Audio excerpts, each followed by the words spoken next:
Disclaimer: this video is only for educational purposes and not an investment or trading advice by any means.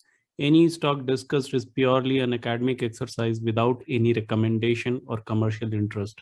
Scientific investing as well as presenters may or may not have any investing or trading positions in the stocks discussed. During this video, we don't hold any responsibility for anyone's investing or trading losses. Please do your own due diligence or consult your financial advisor. Hello, everyone. I'm your host for today, Kumar Saurabh from Scientific Investing. Hope all of you are having a very good weekend. I hope all of you are safe.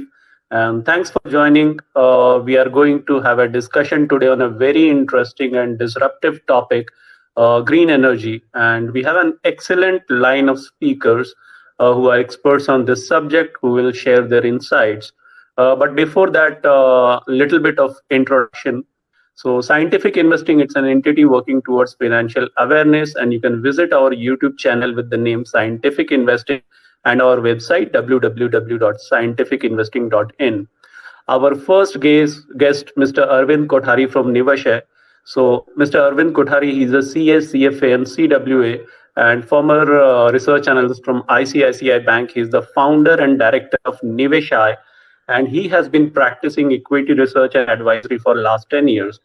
Over a decade ago, after working and understanding the nuances of finance industry, he realized it was too complex for normal investors, and which induced him to quit his job and start advisory for family and friends.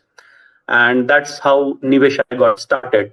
And Niveshaay has a research-based investing strategy which is driven by qualitative and quantitative research, also scuttlebutt approach and interaction with managements from various interest areas, so that it can help them to take research calls. And this has helped Niveshaay to generate reasonable returns over a period of time. Our second guest is Mohit Jangir. Mohit is an investor with 5+ years of professional experience, and he is learning about investing from last 10 years. He's founder at Investing Hut. He's on the green energy space, and he prefers to invest in micro and small cap. We have third guest, Mr. Sahil Jain from Niveshaay. He may join little late, like 10-15 minutes late. So Sahil Jain is a CA from Chennai. He's also a part of Niveshaay team, and he has been in this field for last 10 years and working with the renowned investor community. So welcome all the guests, welcome all the listeners, and let us start.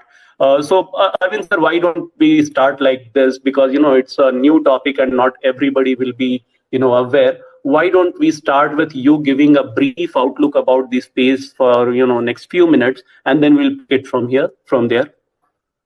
Perfect. Thank you, Saurabh. So, good evening, everyone. Thanks for joining in. And we'll just start by giving a brief outlook and then take the questions that you have. So, green energy space, if we talk if we are talking about decarbonization as a theme, it's a fairly large theme in the global context because the industry is almost trying to touch $2,000 billion by 2030. And the CAGR growth rates that we look over here, be it globally or in India market, they are something which will excite every growth investor. And we've seen this in the past that whenever these new themes are emerging, first they go through a disruption space and then they basically become scalable. So whether it's a tech space which got disrupted in the during the dot-com phase, and now we are seeing a more genuine or a more scalable tech industry around the world. Similar things have happened to the energy space way back, where we had a lot of disruption, whether it's China, be it Germany, be it India. A lot of green energy companies have gone through disruption, and that's why we are more confident on this journey, wherein the companies that are operating with a much more stable technology. And whenever the technology stability comes, that is where the scalability happens.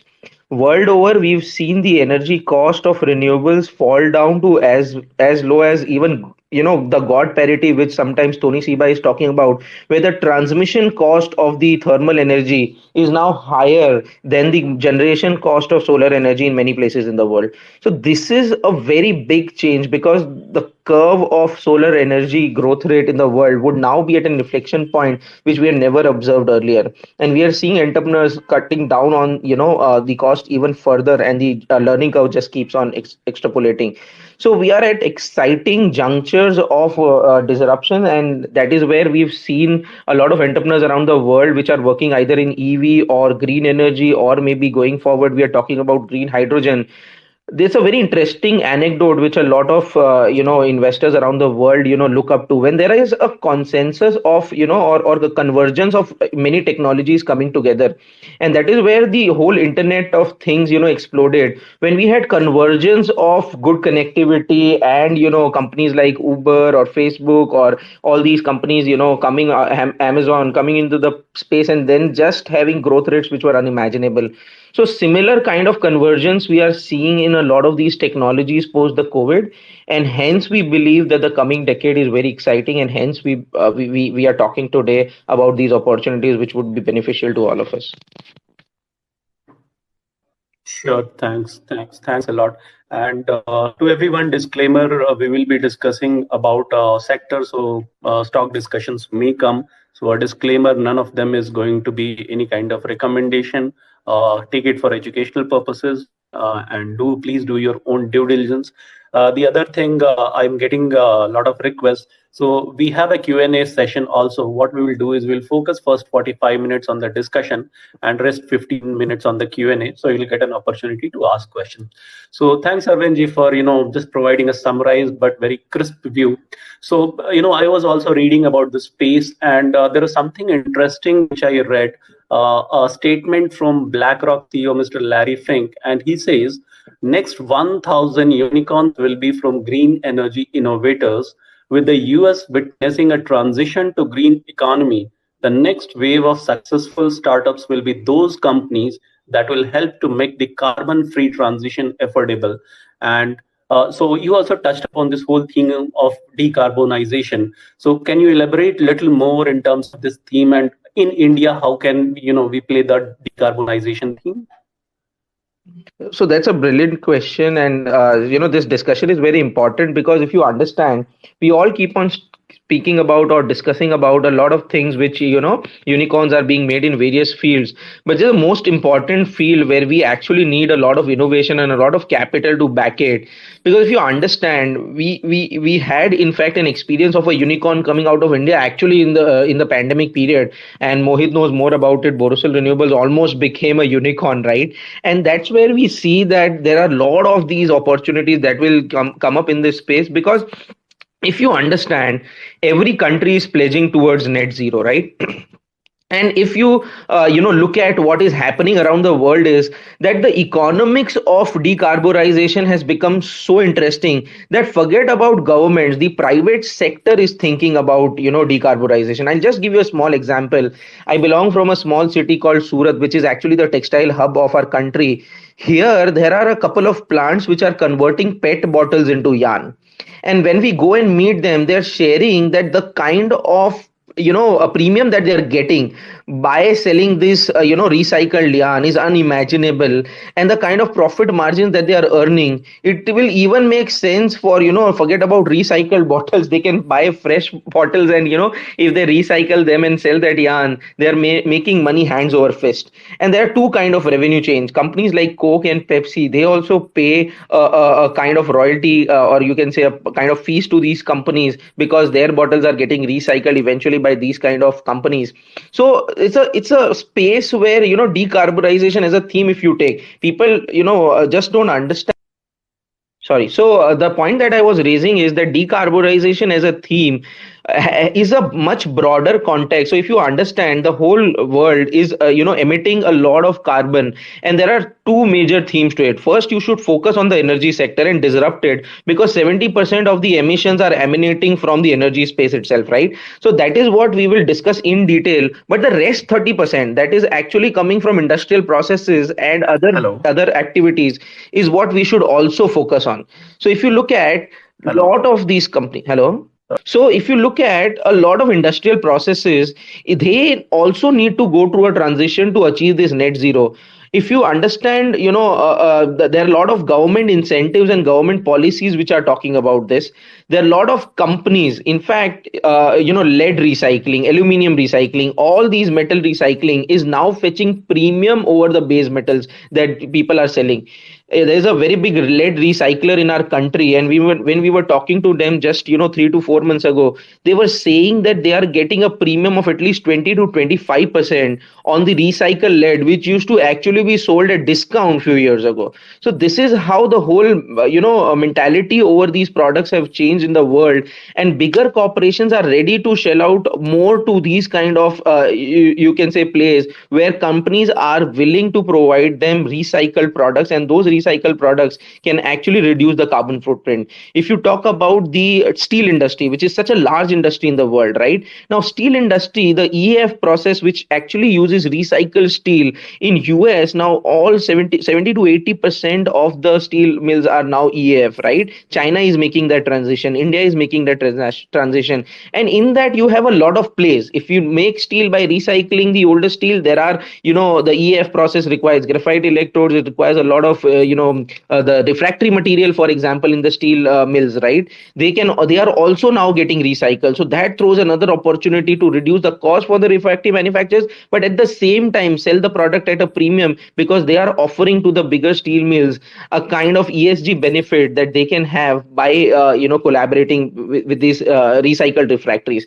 So you talk about tire industry, for example, reclaim rubber as a percentage of your rubber tire manufacturing is going up or inching up globally. So if you look at in India, you have two three fantastic opportunities where the reclaimed rubber players can benefit hugely if the content of reclaimed rubber goes up in the tire industry. So you talk about FGD plants, right? Flue gas desulfurization is so important for the pollution control, and a lot of industries in India actually have a mandate by 2022 or by 2023. There are government mandates to have FGD compulsorily on those projects. So who are the companies which are providing actually these FGD units. So the point that I'm raising is that in the coming decade, if someone just makes a portfolio around that, which are these companies which are suppliers to these large themes, which are either trying to add something to the circular economy or trying to decarbonize the world, are something which would become very big, and making a portfolio around is a very profitable proposition, that what we feel, and that is where we are focusing on and educating a lot of our investors on the same front. And no matter what happens with the interest rates around the world, the big tech sell off that people are talking about or things like that, we believe this trend is here to stay, and sustainable ways of manufacturing would emerge. And if someone focuses that how there are ancillary plays into this industry, I guess that's a bright future that we are looking at. Thanks, Arvindji. So, you touched upon some of the companies like Borosil Renewables, and at least I didn't hear about it 2, 3, years Mhm. back. So, are there reasons, and what are the reasons that we are seeing these kind of increased investment activities in the renewables post COVID? Has something changed? So this is another very interesting fact that a lot of people ask me, and there are no straight answers, but there are two three things which were actually happening before COVID. Also, it is the convergence effect that I was talking about, and which Tony Seba beautifully talks about. If someone has not read or heard about Tony Seba, you should go and watch his video about the whole energy transition, and that's actually the game changing thing that we at Nivesha also, when we saw, we were dumbstruck, and we also doubled down on the way we should research about the sector. Because if you think about it, the convergence came first because there was low cost of manufacturing of solar power, right? This was the first, you can say, couple of years where we had in lot of countries a convergence of the low cost solar power, which had gone below your thermal power cost. And that was where the whole economics started appealing to the private sector. See, governments had goals, and during the pandemic they increased their goals, which was also very important. I'm not saying that that's not important, but the first big trigger I feel that has happened over the past 2 years is that the power cost from renewables has gone down and has become at parity with the traditional power. Second most important thing happened, that during the pandemic, two important nations, which was China and Russia, which had not pledged very convincingly on net zero or decarbonization. They made pledges to become net zero by 2060, which was again very very important, because China being one of the largest manufacturing hubs of the world, for it to make those targets was something that the whole world was looking at. And when in September 2020 China also started to pledge for it, and we are seeing that in a lot of these industries China is also serious to reduce its carbon footprint. That is another signal which the markets took, or the whole overall world took. And if you look at the solar ETFs around the world, it is precisely that moment of time that all started firing up. In fact, most of the Chinese solar companies that we track, whether they are into Jinko Solar kind of companies, or Longi who are into solar modules, or Genie Solar, that was what was instrumental in the term that we thought that when the solar ETFs around the world were going up, and the companies which were majorly into China and in the US, or which were actually investing a lot into solar, they got a lot of investment, and the kind of growth rates that were visible in the numbers is what excited us.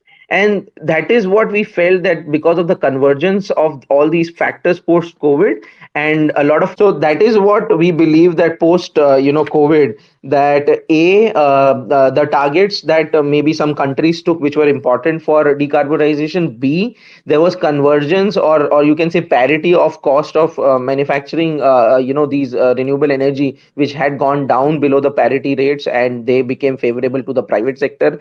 And C, we also saw a lot of these global giants which were actually emerging out of a bad cycle, and they got a lot of money to expand, and they took that opportunity in their stride, and everyone expanded. And we are seeing that the capacities of either Jinko Solar or Longi, or all the or even Borosil kind of companies in India, everyone is in the expansion spree. And when people are expanding at those rates, the cost of manufacturing fall down even further, and that gives an opportunity for everyone to basically make more money. So that's what I feel, that there was the convergence of all these factors coming together, which made renewable such an interesting space post COVID. Yeah, completely agree with your views, Arvind sir. So, just to summarize, the first point which Arvind sir mentioned was low cost of generating solar power. So, if you compare the cost of generating solar power with the cost 10 years back, then there has been a 80 to 90% decline in the LCOEs, the levelized cost of generating solar electricity. So, am I audible, Saurabh? Yeah, Mohit, Yes. keep going. Yeah. Okay. So just to give my perspective on why are we seeing increased investment activities in renewables space post-COVID. So we should look at some climate change aspect as well. So because 2020 was one of the hottest years recorded. So because of climate change, there are some adverse effects to our environment. So some of the climate activists and even the developed countries did put pressure on countries such as China, which as Arvind sir said, is the manufacturing hub of the world.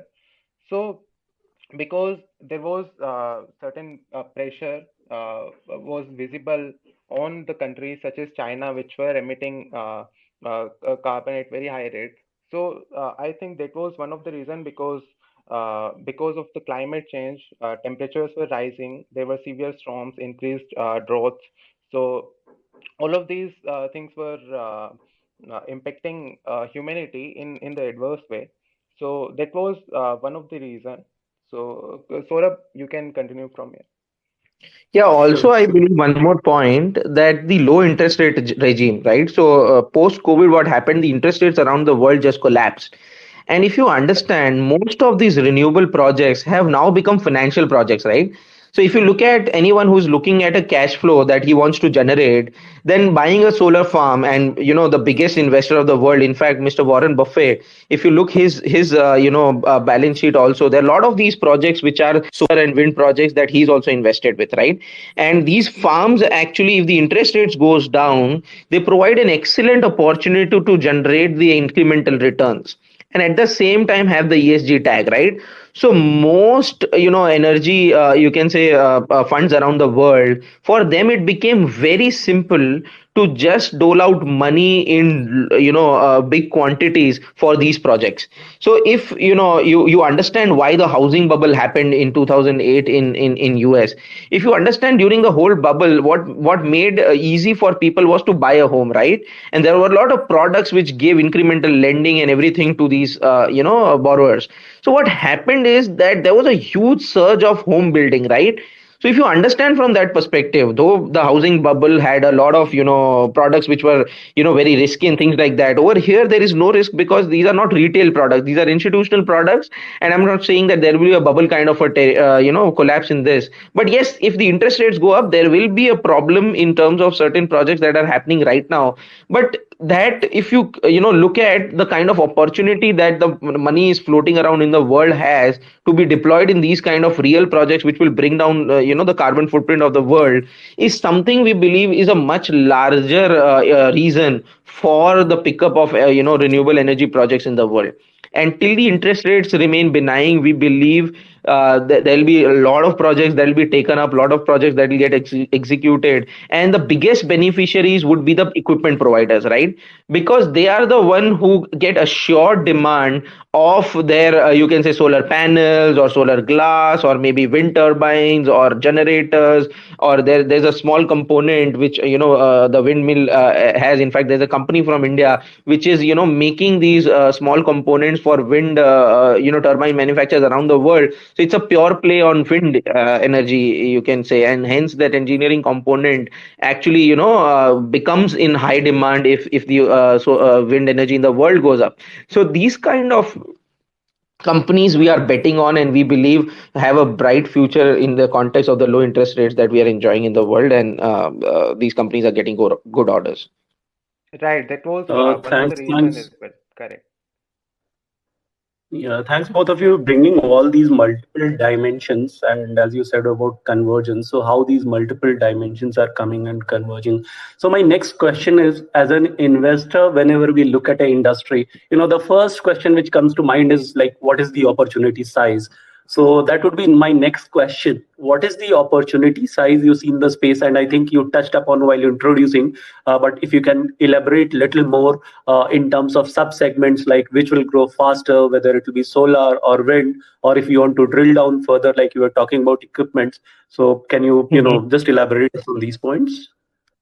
So again, that is what something excites us, because when we look at the whole size of the opportunity, it is something that we believe is still getting explored, and there'll be still a lot of ways. Because if you look at, we had a target of 100 gigawatts from renewables in 2022, and it's before that we've achieved that handsomely, and that was a target which no one was believing. In fact, everyone was saying that's an unachievable target, and India is just crazy giving these targets. But in a environment where actually we had high interest rates and we had a lot of problems in our own country, like yes bank and frauds like that, we still were able to achieve that target, right? So when we don't have these kind of problems, and when we are seeing the industrial activity in India so strong, we believe the energy targets that we've set till 2030, they're in fact more achievable. In fact, there's an upside to the government targets, because the private sector has now got involved. So if you look at the targets, that if the CAGR rates, if we look at just what the government has announced, we're looking at a CAGR of around 20% for almost 7 8 years. And we have almost 14 to 15 lakh crores of opportunity in front of us. If in India also we look at the opportunity, because we have a 350 kind of gigawatts which incrementally needs to be coming on ground over the coming 7 8 years. And if you look at and you split it between solar and wind, so people have written off wind energy, because in the past 5 6 years solar has just picked up like anything in our country. But the pickup of solar so fast, in fact, gives us better confidence that now wind will also pick up. Because in any country, if you go where solar had picked up, there was with a lag, but also an incremental pickup of wind. Because if you look at the states in India also, they are now coming up with policies of hybrid plants. Now, why are they coming up with these policies of hybrid plants? Because solar as a power is a very unstable, or you can say it is available only during the day, right? During the night time, the grid will not be fed of power if you don't have surplus capacity to store the power, and storage costs are still high. So what is happening is that there is a phase where we are first trying hybrid parks, where we have solar, wind, and along with that we have also storage. So 4 hours of storage, solar and wind, is the model which a lot of states are exploring, and in fact giving a lot of benefit. And these are the projects where we are seeing highest kind of bidding happening, or highest interest happening in the industry, because they are profitable. Solar farms currently, because the cost of solar panels have gone up, and also the bidding prices have gone down drastically because of a lot of funded companies going and bidding for these solar projects. That in fact is encouraging a lot of good entrepreneurs to bid for hybrid projects. So we believe the wind energy demand in the coming 4 5 years can be in fact better than what we've seen in the past 4 5 years, and that can surprise on the upside. In fact, if you track, there's a company which declared its results just 2 days ago, which is a wind installer in EPC contractor, and it for the first time in the previous 5 years they were able to achieve a run rate of 80 90 crores in a quarter, which the run rate had fallen to just 5 6 crores, right? So that's the kind of traction we are seeing in the wind space also, and incrementally it makes us more bullish on ancillary plays in the wind industry over the coming 2 3 years, with the because the catch up that it will make. So that is where we, and also people would now look at battery storage, but then battery storage, there is no direct way to play in India as of currently. But yes, solar or wind, there are ancillary industries which are coming up, and there are a lot of startups in fact. So if you look at the starting statement in fact that you make, that Larry Finch has said that there will be almost 1000 unicorns. So this space is very interesting for you to understand, because you will then 2 3 years down the line, when some company would do an IPO, and you would repent that you've not understood his business, right? And there will be maybe one of the best ways to play this sector. So you have to study it even now when they are not listed, because we believe that eventually, because the growth rates are so high, they eventually would get listed. In fact, in the last space when we were with Mohit, we discussed one of the company in fact which we are raising money for them on the private markets, and we believe these kind of companies are having an annual growth rate of 40 45%, right? Solar films, for example, which are used EVA films, which are used as an encapsulant for solar cells, solar backsheet. There are so many components which are completely being imported in India. And if you look at the PLI schemes that are there in India, and the kind of corporates that have got interest to come and manufacture or the whole value chain in India, there'll be a lot of ancillary providers which will get benefit. So if Reliance says that I'm putting up 10 gigawatts of solar capacity in India, and it would be backward integrated, then it would require a lot of these small ancillary products whose demand would also come in India, because they would not want to import those materials which have a big cycle of working capital, and their money gets stuck, and containers can get delayed. So everyone is looking for a local source.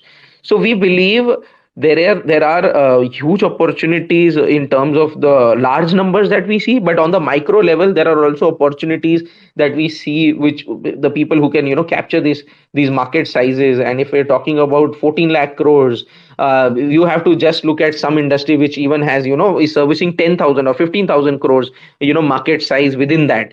And if some market caps are just 5 700 crores or 1,000 crores, they also have a 10x kind of an opportunity if the market is growing at those levels. So that is where we are also focused, and there are a lot of opportunities that are getting thrown in that space. Sure. Thanks again for getting into so much of detail and explaining it. But let us change gears, because we have looked at the opportunity. Now let us look from a risk perspective. And as you said, some of these companies, they're growing at 40 50%. Usually, when an industry grows at such a high rate, lot of parties get interested, and everybody wants to enter into this business. So there are two questions. One. Are you seeing the sector getting very crowded, and what can make the company survive and make money at a sustainable rate? That is question number one. Or do you see this more like getting commoditized as more and more companies will get in? And the second question is around in terms of, because you spoke about the great future of wind energy, the history has not been very kind to some of the companies like Suzlon and all. Correct. So how do you see current times different from those times, if you could address these two risk So aspects? that's a brilliant question, Saurabh. And actually, when we started to look at this space, that was one of the most important risks that we had in our mind. That if you look at the biggest companies in India, which started, solar or wind energy, companies, be it Mozaber, which was into PV modules, or maybe, Suzlon, which was into wind turbines, both literally collapsed, right? And Suzlon also is struggling right now. So this was one of the biggest, you can say, problem that we had when we looked at this sector. That though the sector looks good, the growth rates are good, but how to play this sector in India, it was very tough. And literally, we gave up at a point in time way back, in 2019, when we thought that this sector is not, playable in India at all. And we used to visit a lot of factories. In fact, one of my friend is a solar module manufacturer, and we used to tell him, boss ये सब ठीक है, तेरी growth rates 35-40% जो भी है, but तेरा working capital में इतना पैसा अटक जाता है, सब चीजें तेरे को इंपोर्ट करनी है, how will you actually make money in the end? But something changed, when we visited him in 2020, when the kind of business that he also, was looking at, and he was very sure that the government is now focusing on giving them a leeway in terms of manufacture in India and closing doors to all the imported products in India. So the way he explained me that, how the solar glass business has transformed, and that is where we picked up Borosil Renewables actually on his recommendation, and we did this due diligence. And first thing that we did is we studied the Chinese market. If someone wants to understand why there is a big opportunity in renewables, one should actually go and first study the Chinese market, because they have been the people who have actually had large businesses emerge out of it. And you can have examples of a genie glass or a flat glass. So you can say maybe Borosil became a multi-bagger in India, but flat glass in China became almost a 50 bagger in a span of 4 5 years, which is an unheard of, kind of returns. And why it became? Because it became a organized play. A lot of small glass manufacturing company completely went out of business, and it became almost 25% of the whole, glass market. In fact, genie glass and flat glass combined are almost 60% of the Chinese glass market, solar glass market. So what has happened over the past decade in China, a lot of these commodity plays, which we actually touted as commodity, right? Making a solar panel is commodity, right? There is solar glass is commodity. You look at any other product that we are looking into the whole chain, you will maybe, take it as a commodity. But the scale at which these guys have taken this business, the smaller players have not been able to survive because of quality issues, because of, not being able to, you can say, have the commitments that they were wanting to have. And we have seen large players emerge, like a Jinko Solar in solar panels, like a Genie Glass in glass. A very interesting company's First Applied Materials. If you study that company, it's very interesting, because it was into a very commoditized space, which was solar film. Which was not solar film, EVA film, sorry, which is used to encapsulate your solar cell. Now, this company was into a space there were 200 to 250 manufacturers, right? Small companies were there into the space, and it was just an extrusion business. If someone understands what Jindal Poly or all these people do, their extrusion businesses, they are not very difficult to do, right? In an extrusion business where Jindal Poly is still having a higher capex business, the film business of EVA is a very small business, because the machinery is very simple. In fact, in India, you can put up a plant by just putting 25 to 30 crores into a plant and start that business. But in that business, this company First Applied Material, within a span of 6 years, became 65% of the global market, right? So the global EVA films, 65% is now supplied by only this one company, which is First Applied Material, and its market cap is now worth almost 2.5 lakh crores. I mean, if you put that into context, 2.5 lakh crore are higher than most of the banks in India. India. So that's the kind of scale that the companies have had in China. So when someone looks at Borosil Renewable over here in India and says that why does it deserve a market cap of 7,000-8,000 crores, we tell them look at the largest glass players in China. They've reached 1 lakh crores of market cap, right? So in India we at least deserve a player which will be one fifth of that, right? So we can have a 20,000 crores kind of a market cap guy in India. In film we can have some company which will attain 5-7,000 crores of market cap. So when we are looking at this space, we believe that this scale would bring the advantage, and the risk that were there of scale have now gone away, because the world has understood that all the inefficient players would not survive, and only the efficient players who are scalable would survive. And wherever there is scale, we believe the risks would be less.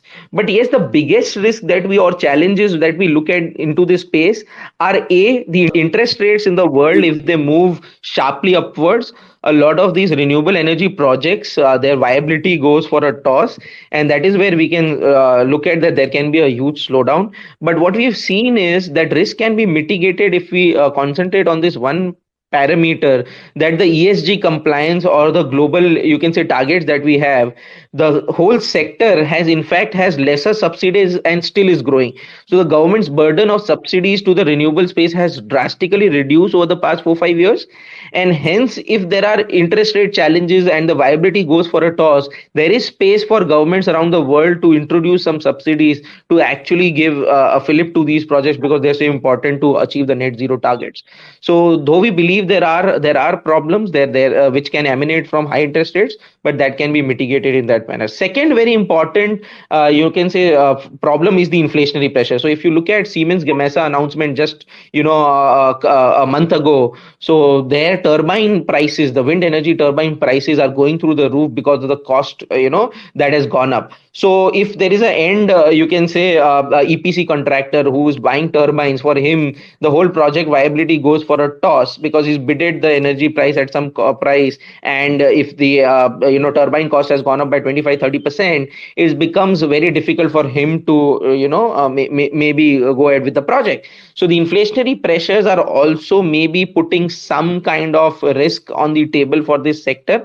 But again, what we are seeing is that in India, if you look at, or in other countries where the energy prices themselves are going up, it again becomes a hedge, because even though your cost of you can say project is going up, the incremental money that you would made over power, those contracts would also get recalibrated, and those prices would eventually go up because of the energy shortages that we are seeing in the world. And we believe again that's a temporary issue. If some projects are getting delayed, they will get completed when the end energy prices in fact gets lifted up in the contracts also they're making. So these are the two big risks of interest rates and inflationary pressure that we see going ahead in the sector.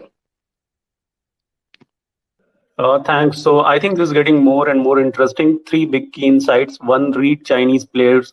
Second, go for players who can scale it up. And third, the risk aspect, the inflation and interest rate. So coming to the third part, again, I would like to ask you, like you said, players who will scale and they will get the benefit. So apart from inflationary pressure, interest rate, are there other challenges also which are faced by the developers in scaling up green energy capacity, and what are those challenges? So if you look at any developer which is putting up a project, regulatory clarity is also something which is very very important. So in India, certain states, though they have that clarity, the other states might not have. So that's another challenge. But that is something which will get addressed maybe sooner or later, because if you look at the viability of these projects, as I was sharing in the previous conversation, that has gone up so drastically high that even if the regulatory clarity is not there, the private sector entrepreneurs. So for example, what Tata Power is doing maybe in Maharashtra. So Tata Power has a value proposition to a lot of corporates, that if you want the ESG tag, you don't fret about putting up a solar plant or whatever. We have a centralized, you can say, power plant where we will pick keep produce all the energy from renewable sources, and you can get the tag by paying a small premium of maybe a 50 paise over the energy cost that you're currently paying. So these kind of innovative things are also coming up, where the private sector is solving a lot of problems for a lot of MNC guys or a lot of corporates, where they want to actually get into these kind of energy end-to-end supplies, but then they were not sure of the regulatory clarity, and the regulatory clarity or the burden of whole regulatory you can say negotiation is being taken care of by these corporates, and they are providing the end-to-end solution. In fact, a lot of innovative ways of financing have come up, and also to the grassroots level of you can say your terrace solar terrace kind of financing, where retail NBFCs are lending to a lot of people to just put up solar modules on their terraces. So that's kind of thing which I can say will address if there is any regulatory issues, because now we are saving in fact a lot of money when someone is putting up solar as a private guy. And another risk that we also see is the government, when it is trying to encourage the domestic sector, has maybe wanting to introduce a 40% kind of BCD on the imported you can say modules or other product equipments, and that will in a way reduce the profitability of a lot of solar parks in the immediate term, because for the manufacturing in India to pick up, it will take time, and meanwhile the viability of these projects can go for a toss, because the imported you can say materials would come at a very expensive rate. So that is another medium term impact that we see that can emerge, and the situation is very dynamic right now. But in March, the duties start to kick in, and in fact, one of my friend who's into solar manufacturing, he went and they had a representation to the finance minister, and they have said that no matter what, the duties are going to kick in come March. So that is something which would be observed very closely. But we think a lot of projects can be put into jeopardy, because domestic manufacturing is still not up to the level where it can maybe satisfy the whole industry. But that is another opportunity, that if the other you can say manufacturers step up the production and they bring their projects online faster than what they were earlier anticipating, that will create those kind of you can say capacities in India itself. Just to summarize, the opportunity size quite huge. So to set up 1 gigawatt of solar power plant, any company requires close to 5 to 6,000 crores of investments. And out of 5 to 6,000 crore, almost 50 to 55% cost is of solar modules. So even if we look at the current module manufacturing capacity of India, it stands at around 14 gigawatt, out of which only 4 gigawatt is operational, and there isn't any capacity of manufacturing polysilicon, which is a key raw material for manufacturing wafers, which is then used in manufacturing solar cells. So there are many challenges, but I think the opportunity size is quite huge. Out of 5 to 6,000 crore, 50 to 55% cost is of solar modules, and India is targeting close to 50 plus gigawatt of module manufacturing capacity by FY25. So it translates into an opportunity size of 1 lakh crore. So companies which are into solar module manufacturing, companies which are into ancillaries such as solar glass, EVA, inverters, junction box, and solar cells. So those companies will benefit from this kind of opportunity. As Arvind sir was rightly saying, that this sector has the potential to grow at higher CAGR, like 20 to 30% CAGR rates. It is very much possible because India is targeting 500 gigawatt of non-fossil electricity generation capacity. Even if we look at certain ancillary players such as Borosil Renewables and Disclosure, I am invested in that company from very low levels, and this is not an investment advice. So for 1 gigawatt of modules, you will require at least 170 to 180 tons per day of glass capacity. So with 50 gigawatts of modules capacity coming by FY25 or FY26, so India will require at least 9,000 tons per day of solar glass capacity. Even when I was reading about China's capacities in all these modules and solar cells, then wafers. So China is currently having 340 gigawatt of solar module manufacturing capacity, and they will be adding close to 160 gigawatt by end of this year. So their capacity will be close to 500 gigawatt. So India is a strong number two, and India, I think, with the kind of investments coming in from corporates such as Reliance and Adani, India can be a strong number two. So there is a China plus one angle as well. So I think Arvind sir is back. I have added him as the speaker. Even green hydrogen is also an amazing opportunity about which we will discuss.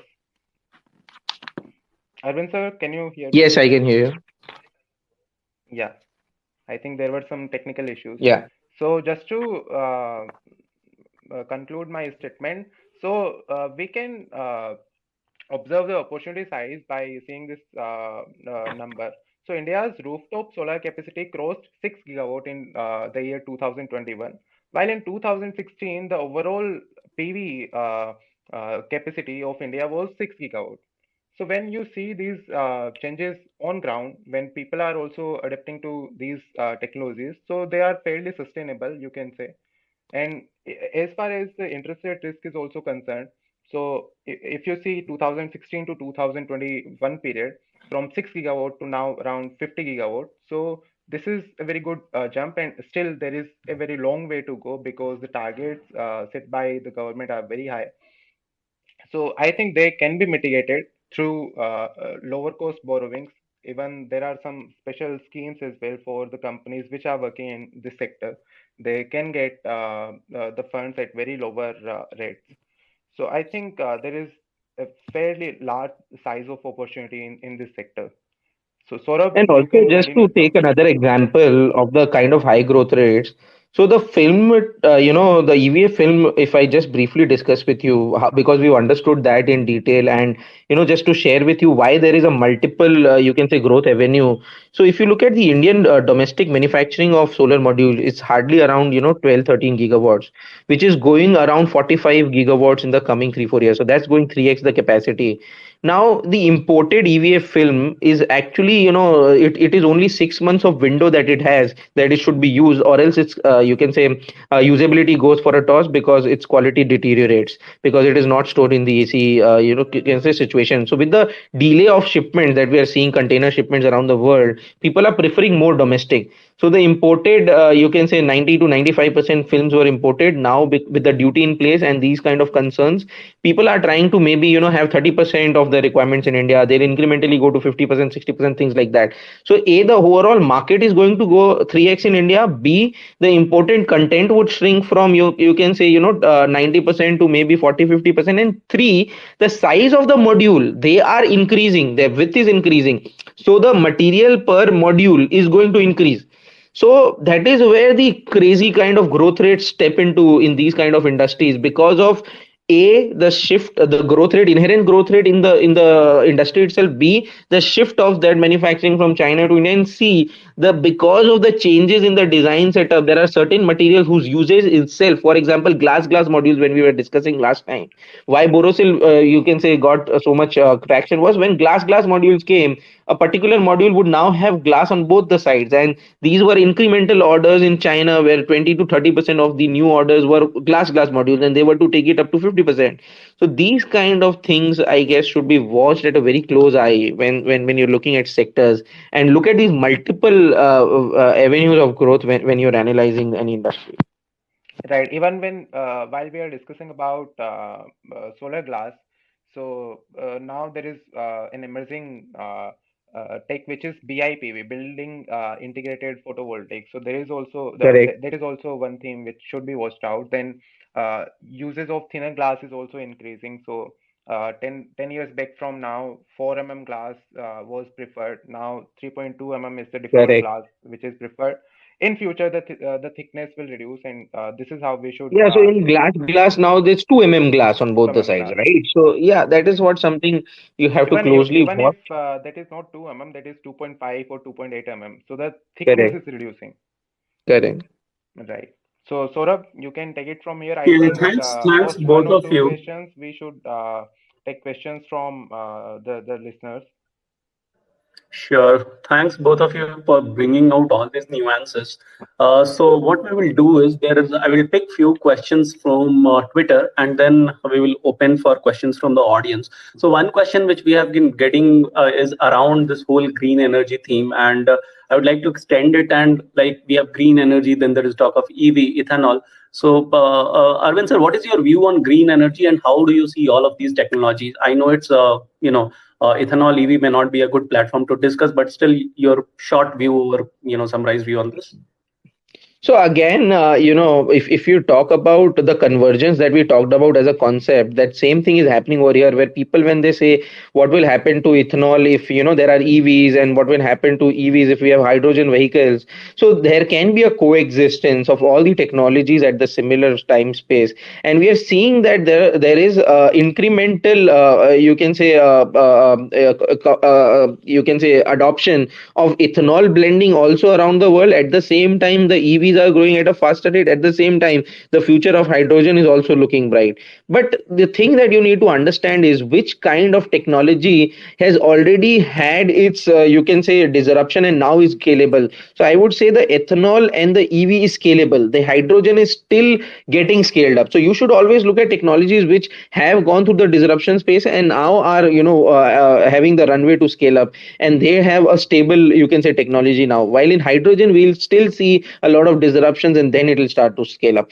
So I would say that both ethanol and EV are very interesting spaces, and we are seeing both in India specifically the focus of the government to blend ethanol, because see, if you look at the overall market, the addressable market for both is very high, because both are eating, not fighting with each other, but are eating the ICE engine fuel, right? So ethanol, for example, being blended with the fuel, so whatever cars are left, even if we say that the ICE engine cars would shrink from 100 to whatever 60 or 50 over a period of a decade or whatever, we will see that the blending of ethanol, which is just 7-8%, would go up, and hence it will still grow, because it has a larger market to address. At the same time, the EVs are growing at a very fast pace, because the overall addressable market for them was just 2 or 3% of the fleet, and they will capture maybe 30, 40, 50%. So the growth rates in EV can be far, far higher than ethanol. But ethanol also, because of the technology is so stable, there are a lot of opportunities which look good over there. So I'd say there'll be a coexistence. And though hydrogen is also very exciting, but you have to first understand the space properly, because the overall cost of hydrogen, till it doesn't go to $1, which is where the parity is, and currently it is around $4 to $5 per kg. So when it goes to $1 per kg, that is where the Reliance is also targeting, and that is where I guess the convergence would come around $1.5. And till the manufacturing cost doesn't go over there, there will be a lot of challenges to scale it up. But yes, it's an interesting space. And again, in all the other technology, as we say, that there are ancillary ways to play, similarly there are ancillary ways to play hydrogen also. The company, and again we've discussed that these all companies we are using for example purpose, so just take it for that, don't take it as a recommendation. But like a Linde India or an MTAR, which are working in this space, and they are classic ancillary plays to the sector. If we believe that hydrogen cylinders would be abundantly used in the coming future, then these are the companies which actually have worked. And MTAR, in fact, making hydrogen boxes for Bloom Energy in the US, and has in fact co-developing a lot of products for them, is something very exciting. Yeah, Arvind sir, last question. I have received one question from someone. Can so he's saying, can you ask him what potential do you see in biodiesel space? And then we will move to the Q&A session. So again, see, biodiesel is nothing new. So that has been tried in the past, but sometimes because our engines were not, up to the mark to maybe use that technology, and hence the adoption, was received with a very cold feet. But now what we are seeing is that the government's focus on working on the technology, at the same time on the vehicles, the providing kits and things like that.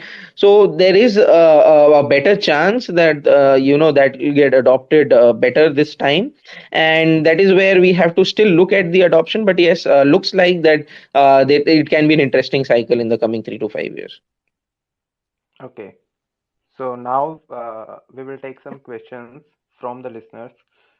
So first question from Akshat Saraf.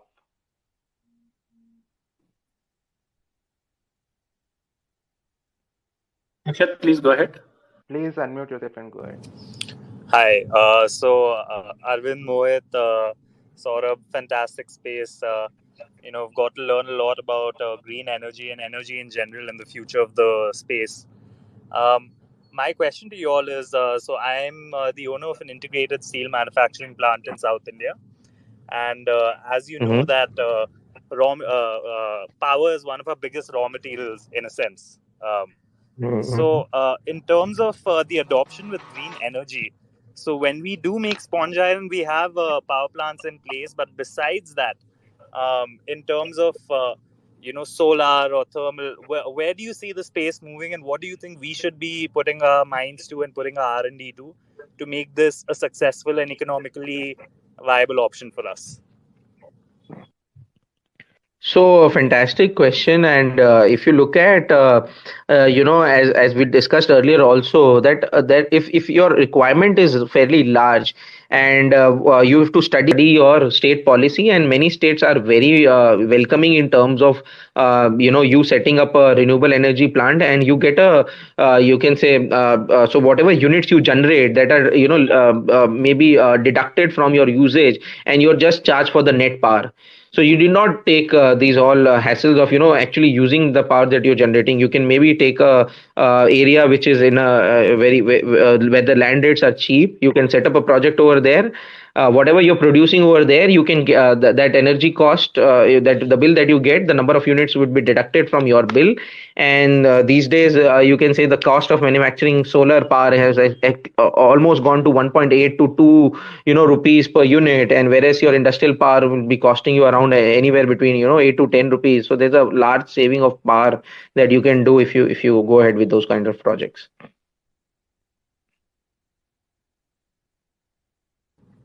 Right. A peculiar problem we are facing is that we have manufacturing plants in Telangana as well as Karnataka. Okay.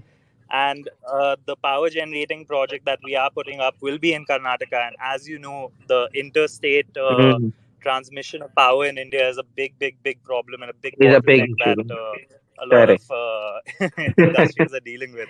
Yeah, yeah. So, So. in terms of Right. In terms of green energy, JSW Steels has announced that by 2030 they kind Mhm. of want to make a big impact on this facet. Mhm. But being an expert on this topic, and I heard you speak about steel as well. Mhm. What do you think is something that is immediately, actionable for the industry?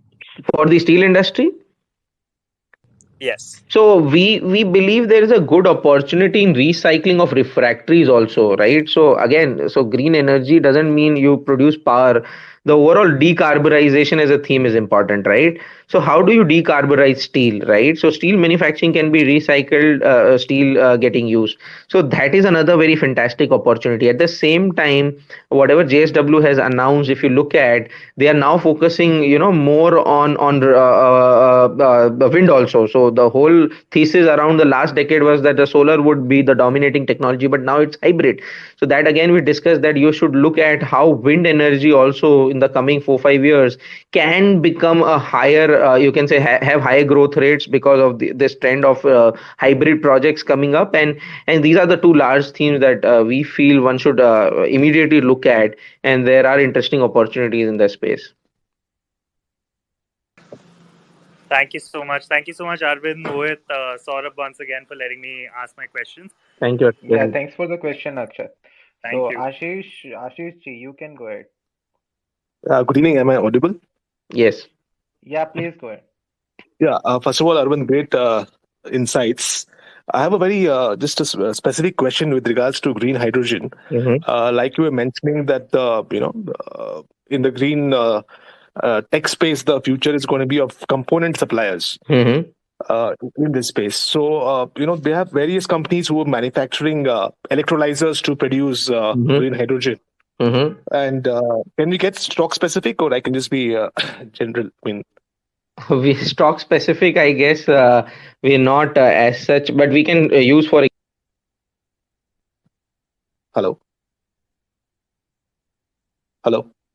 Hello. I Yeah, think we have lost him again, Mohat. Let's add him. Arvind sir, you will have to rejoin. Yeah, I'm just messaging him.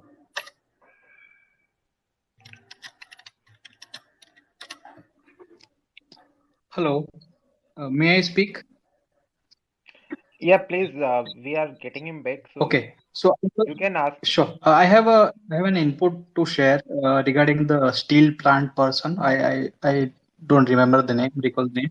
So I just had an article last year about state power companies asking to for greater than 10 megawatt power plants. They were asking the companies to purchase the unit at normal rate and get the uh, purchase agreement Yeah, first we at are reduced a rate. 45 megawatt plant. Yes, We're a 45 megawatt plant, but I don't think Telangana is providing any such benefits. yes. So what happens is if you set up your solar plant, you have to sell the electricity at a cheaper rate and buy the power at higher rate.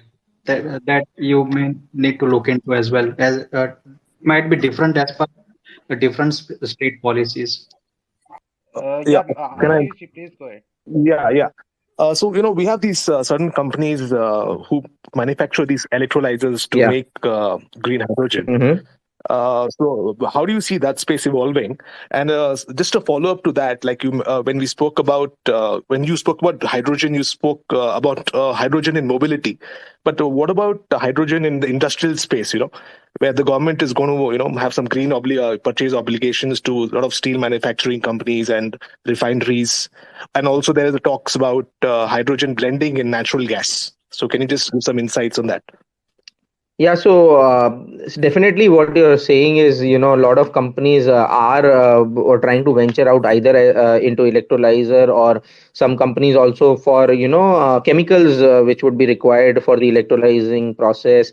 So all those opportunities look fantastic. And yes, definitely the vehicular thing might take long, but yes, the industrial pickup can be faster. And if you have any opportunities there, so why we are avoiding this space is actually, in the past that we have seen, the opportunity, if it is 100x, it is okay, then we can maybe leave the first 5 7x, because it can go up 10x after a 10x also, right? So it's Right. much less risky. It's generally not necessary that you always identify a 100 bagger, because the kind of risk, for example, if someone picked up Suzlon or Moser Bear in a very bad cycle, with thinking that it can become a 100 bagger, you completely lose your capital, right? So when the technology is more stable, we are much more comfortable over there. So still, we have not endeavored or ventured into, apart from a couple of things that we already used in the hydrogen space, where maybe some companies are making for Bloom Energy in the US and things like that, where the technology is now more acceptable and the order book is strong. We have not ventured out into that space till we get the technology clarity and till we have more handle over it, right? I'll be honest in admitting that we don't even understand that space that well as of now to Okay. venture out into it. And hence we are taking our own time, because we are seeing opportunities in much more mature technologies, where we are looking at long runways of growth and stable cash flows coming in right away the coming 2 3 years itself. So we are staying away from venturing into much risky technologies. All right. Thank you so much. Yeah. Yeah, Saurabh Ji, you can go ahead. Actually, I wanted to pitch in to the earlier question by the gentleman from the steel industry. Mm-hmm. I think so. Basically, for steel industry, the lowest hanging fruit is something known as WHR projects, which is waste heat Waste recovery heat recovery projects. projects, correct. Yeah. So that is the lowest hanging fruit, because you are able to make electricity from the waste energy, waste heat, and one, the project cost is low. Second, you don't need extra fuel, and it is core to your operations. So most of the larger steel plants have already gone for WHR in last 10 years or so. So anyone who is interested in reducing their carbon footprint from steel industry should first look at WHR projects. That was the input that I wanted to give. Yeah. So, waste heat recovery is actually the lowest hanging fruit, very rightly said. And in fact, the larger guys have actually gone for it, and they've actually implemented it. And we're seeing whether it's aluminium or any steel, cement industries, the waste heat recovery projects are being implemented at a very fast pace. Even in the past 5 7 years, we've seen pickup. And there is another people who are providing or who are EPC contractors for these plants. They also have good opportunities. And as flue gas desulfurization. So compared with that, I'll say waste heat recovery and flue gas desulfurization. These are the two lowest hanging fruits. We can say that these projects would be implemented by a lot of corporates, be it steel, cement, aluminium going forward. And India is becoming, in fact, a hub of all these you can say commodities like steel and aluminium, where we are seeing incrementally we have raw material advantages which are making these businesses very scalable. So if we believe a lot of global capacity would be provided by India in the coming 5 7 10 years, then these industries look even more interesting coupled with that. Yeah. So, Prashant Kumar Vishwal, you can go ahead. Hi, good evening to everyone. Good evening. Yeah, good evening. And my question is nowadays the green energy means the solar energy we are doing. After 5 or 10 years, the solar module will be rejected. Will be it like the scenario how right now the plastics are the waste? That type of that type of scenario can we see or it can be recycled? Prashant ji आप हिंदी में पूछ सकते हैं, कोई issue नहीं है. I guess मैं इनका सवाल समझ गया. प्रशांत जी शायद आप ये पूछना चाह रहे हैं कि अगर सोलर मॉड्यूल स्क्रैप कैसे होंगे, right? Okay, so basically, the life of a solar module, even though it is said 25 years, we've seen a lot of projects where they are running live for 30 35 years, 40 years also. बस ये हो जाता है कि 25 साल के बाद उनकी जनरेशन कैपेसिटी कम हो जाती है. वो 60% 65% पे काम करेंगे, उनकी एफिशिएंसी कम हो जाएगी, but still they operate. And we have seen few companies in the US come up which are working on the space that you were talking about, Prashanji, that they are also trying to recycle these solar modules, so that again repowering them and making them into better conditions.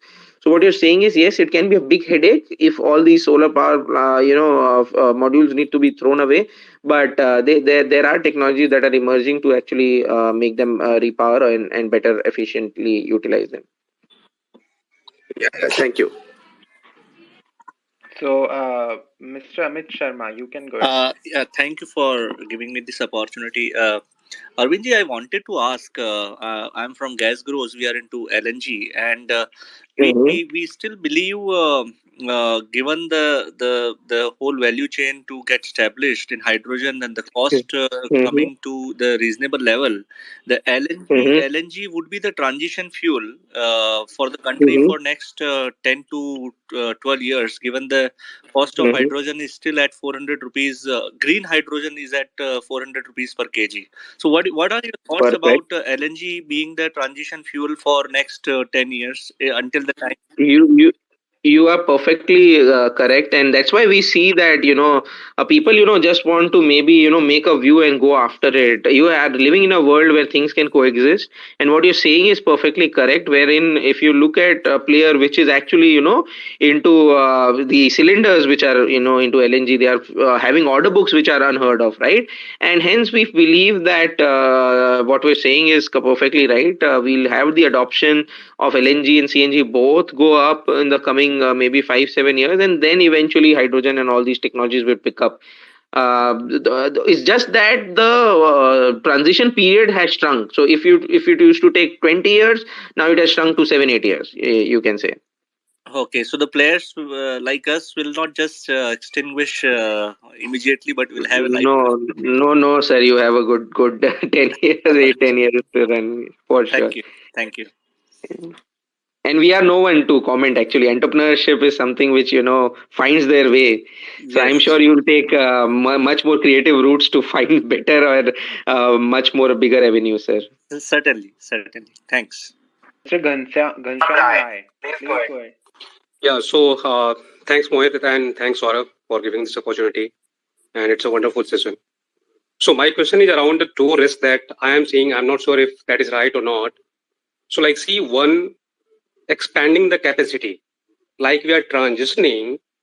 So because see, we are seeing the crisis in the energy sector. So is it possible, like see, if the demand is not going to meet up by this clean energy, then the capex will impact, and again companies will think how we are going to take care of the demand. The one risk. Yeah, so what you're saying is actually being observed in a lot of countries where what has happened is the overall. Is my voice a bit? No, please Hello? go ahead. Please go ahead. Okay. So what is happening is that in a lot of countries, we are actually seeing what you're saying, where the renewable energy, you can say, is not picked up that steam, and they have in fact they had shunned the coal-fired plants, and we are seeing the energy cost go over the roof and things like that. Yeah, so definitely what you're saying will happen in a lot of countries where the overall transition would not be that smooth, because it's an experiment which the world is doing, right? And hence we'll make mistakes, we'll learn, but yes, we will shorten the learning curve, and it has been observed in the past also that some of these problems do get resolved, and hybrid plants would come up first and then pure play plants would come. So we have a long way to go for the technology to maybe stabilize perfectly well, but yes, we are closer than ever before in history to achieve that. Thank you. And the second question was around like, see, are we also seeing the risk around if community power generation will come up in terms of like the solar power generation? If like village community will form up and they will start generating the solar power and distributing it to grids. So can this impact the power generating? So what you're saying is that, which is happening actually in Gujarat also, we are seeing that, a lot of companies or a lot of people are, combinedly putting up plants and, trying to generate their own electricity. So yes, it can be a risk to the power companies, but if you look at the whole opportunity size of transition from thermal to these hybrid kind of models, and then eventually the pure play renewable is so large that there is opportunity for both large power producers also, third party power producers also, because what Tata Power can do in terms of per unit cost, I guess a community based solar power plant, a small plant would not be able to do.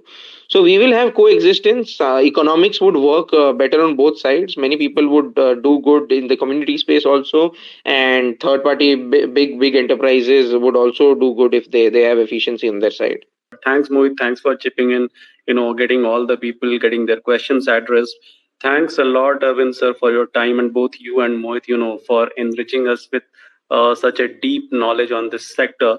Thanks for your time, and I hope to everyone this was worth last 1 hour 15 minutes. And we are ending this session. Hope this was a good one. Have a great weekend, and we'll meet again for some other interesting topic. Thanks for your time. We are closing it.